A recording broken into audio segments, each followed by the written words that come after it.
On the Scroll Part 14. You are blessed. What does someone usually have to do to get trained by him? I asked curiously. It basically comes down to what they really believe, he explained. If they aren't going to take the scroll and training seriously, then they will not only waste his time, but they will bring down the army. They have to be all in. They have to be willing to change anything based on the scroll. The way they see everything must be seen through the scroll. I'm not yet sure if that describes you. I hope it does. But somehow you've seemingly convinced Captain Samuel that it is so. We now come to the end of the trail, though. Oddly enough, we are still in the forest. Nathan stopped. What's he opening? I asked. About 100 feet that way, he said, pointing forward with his sword. Are we going then? I asked. He smiled. Not we, but you. I returned to my wife and children, but you must give me the lantern. But how will I see? I asked. The sword, he answered gently. Hold it out in front of you, and walk. Remember, the sword is the scroll. It will illuminate your steps. I looked within the pitch-black forest before me, hoping to see the fields at the far side. There was only darkness. I looked back at Nathan. Seriously? Was all I could say. He laughed. It's late, my friend, he said as he headed back up the trail. Trust in the scroll was the last thing I heard him say before I saw the last glimmer of his lantern disappear. Then all was completely dark. Chapter 18. There I was in the middle of the forest, in the middle of the night. It was pitch black at the time. I felt that Nathan had gone a little too far regarding my training. If I strayed from the path in the wrong direction, I would be killed by a dragon. I decided to take Nathan's words to heart. I held my sword out in front of me, though I couldn't see it, and I prayed as I was facing in the direction that would lead me to the prairies that surrounded the forest. I took a deep breath and began to walk. I could hear the crunch of leaves and sticks under my feet, clearly revealing that I had left the end of the path behind me. I only hoped I wouldn't go the wrong way, or that I wouldn't bump into a sleeping dragon. I continued walking slowly but surely, and had taken about 20 paces when something happened. Something was glowing in front of me. I immediately guessed that it was moonlight shining down upon me, and that I had therefore made it into the prairies. But as my eyes adjusted, I was astonished. It was my sword. The glow was faint but clear, and it seemed to illuminate my steps, and only my steps. I couldn't use it to see far in front of me, which was a frustration at first, but then I noticed that the sword would slightly pull one direction or the other as if it was guiding me. And in this way, the sword led me on and gave me just enough light to be sure of my next step. Soon I was outside the forest, upon the gentle grasslands, with the moon lighting the sky about me. What was that? I wondered. It was the scroll, a voice within me replied. The sword is the scroll, and the scroll gives you both direction and the light you need. I hurried home, fearful that I would soon wake up and that all I had experienced was just a dream. I woke about mid-morning and quickly went to the market. The previous night had not been a dream. I had found people who would teach me the art of dragon warfare, and I was excited to continue my training in the oasis. Mondays were always busy, and I needed to get a head start on the new week, especially if I was going to train daily. I was surprised to find Justin waiting for me. Are you all right? He asked sincerely. Of course, I replied. Why do you ask? Eric told me that you weren't yourself yesterday. He said you seemed very upset and criticized the new banner they were putting in the castle. I remembered that look on the people's faces as I accused them of putting on a show. I was a little frustrated, I confessed, but it's better now. What are you frustrated about? Justin asked. It seems that you are changing and not for the better. I'm afraid you're backsliding or falling away. Do you still believe in the scroll in the castle? Of course, I assured him. It's just, I have questions. Well, he explained, questions are fine, but don't forget how much the castle has done for you. You've become a soldier of the great king, and it's all due to the castle and the leadership of Captain David. You are here, with a home of your own, and with good friends, all because of the help of the castle." I didn't want to say, despite the amazing experience I had the night before, I still felt conflicted. My heart still greatly loved the castle and Captain David, as well as the experiences I had there. For a second I wondered if I was being led astray by Nathan and Samuel, but I quickly dismissed the idea. "I'm fine, my friend," I assured Justin. "I am thankful for the castle and Captain David, and especially your friendship. Please be patient with me. I'm just working through some things." Justin took a deep breath and smiled. "You know I will, brother."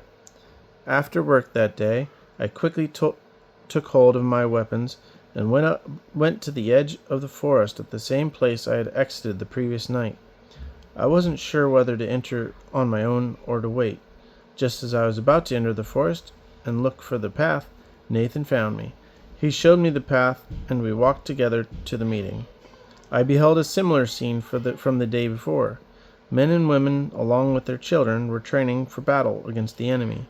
As we walked calmly past the line of female archers, one of them turned and looked my way. I didn't recognize her from the day before. I was sure she hadn't been there, for I would have remembered her. There was a beauty in her person and countenance that took my breath away. Her glance was only for a second, but her eyes possessed a depth that threatened to capture my heart for a lifetime. "Who is that woman?" I asked Nathan. He followed my gaze. "That is Elizabeth. She has been here with us since she was young, and no, she isn't yet spoken for." I quickly glanced over and saw that Nathan was smiling. We now approached the men of the camp. Captain Samuel greeted me with gentle and sincere warmth. "Welcome back, Caleb. I hope you are rested, for we have much to do." I soon found myself standing alongside 12 other men. Both Captain Samuel and Captain Benjamin stood before us. "Today we focus upon the shield," Captain Samuel began. "Remember what the scroll says. The shield represents your confidence of the great king. When you stand before a dragon, always begin by keeping your shield between you and the enemy." Captain Samuel then looked at me with sunken eyebrows. "What is your shield made of?" he asked kindly. "It is iron," I replied. I then looked to those around me and noticed that their shields were made of wood. I felt I needed to justify myself. "I'm not sure if you know," I said respectfully, "but they've recently discovered, through much research, that iron is the most protective element against dragon fire." "So I've heard," Captain Samuel replied. He then motioned to Nathan's son, Levi, who quickly ran to a nearby storehouse and returned with a wooden shield. "Here," he said, as he handed me a shield and took mine away. I obeyed, though with some confusion. We then continued. "If you stand behind your shield with fear and doubt," continued Captain Samuel, "it will not block the flames of your opponent. You must instead stand behind your shield with courage, confidence, and an attitude of victory. It isn't the shield that protects you, but the power of the great king." When we then did drills which involved blocking sword blows with our shields.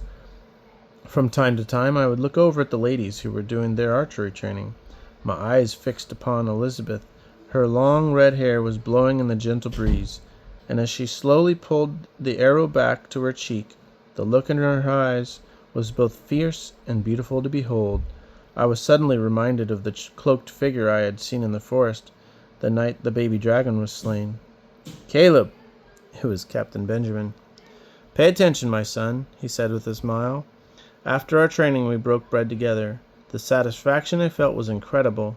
There I was with my brothers and sisters, celebrating together the great king and his kingdom. We had trained together, really trained. This wasn't a religious act, it was real devotion. I looked around at all the wonderful fellowship and love. Everyone was together and loved each other. I then noticed a few of the children playing marbles in the dirt by the fire. Nathan sat beside me. "The children of this army play marbles?" I asked. "From time to time," Nathan replied. "What league are they with?" I asked. "The village league?" Nathan shook his head. "League? Absolutely not. We would be very slow to allow them to play marbles with a league." I found this to be a fascinating topic. "Why is that?" I asked. "Because they are only games," Nathan replied with a smile. Why in the world would we have our children play marbles, checkers, or any other game on a league that would require time we don't have to give? But most of the castle children don't do that. But most of the castle children do that, I said. They practice daily.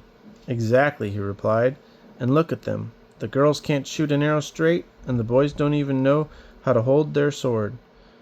They train more for worldly games than they do a battle of the great king. I fear for them. It's a scheme of the enemy. Nathan's words reflected my own thinking months earlier when I confronted Paul about his son missing the castle meetings to play marbles.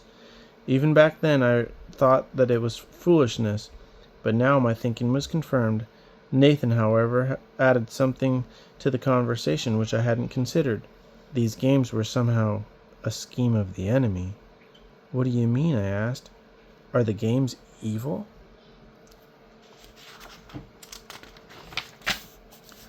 Not at all, Nathan replied, for you see that my children play them even now. But the focus is wrong. This is a trick of the enemy, to keep us busy with the things that are considered good, so we forsake the most important things. In this case, they are blind to the fact that revolving their lives around marbles and checkers is likely a waste of time, and they are being robbed of the will of the great king. You cannot train for the things of the great king and the things of the world at the same time. You must choose only one to be your focus. The enemy wants you to think you can be devoted to many things at the same time. By definition, to be devoted is to be singular in your attention. I have seen many families fall short of their potential by such schemes of the enemy. Remember, Caleb, following the great king and being a family of the scroll is a full-time devotion. There isn't much room for anything else. Nathan's words pierced my soul, for they seemed to explain why many families I had known weren't experiencing true victory. It wasn't that they were engaging in evil activity, but simply that they were filling their time with things which were temporary and not important in the cause of the great king. I then remembered the embarrassing issue with the shield that happened during the training that day. Why did you take away my shield of iron? It is metal. All your shields are wood.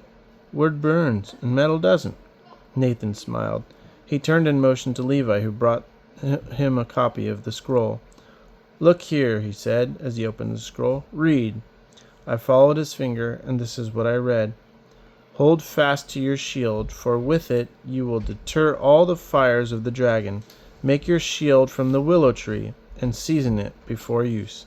Make your shield from the willow tree, I repeated. It says that in the scroll? You just read it, Nathan observed with a grin.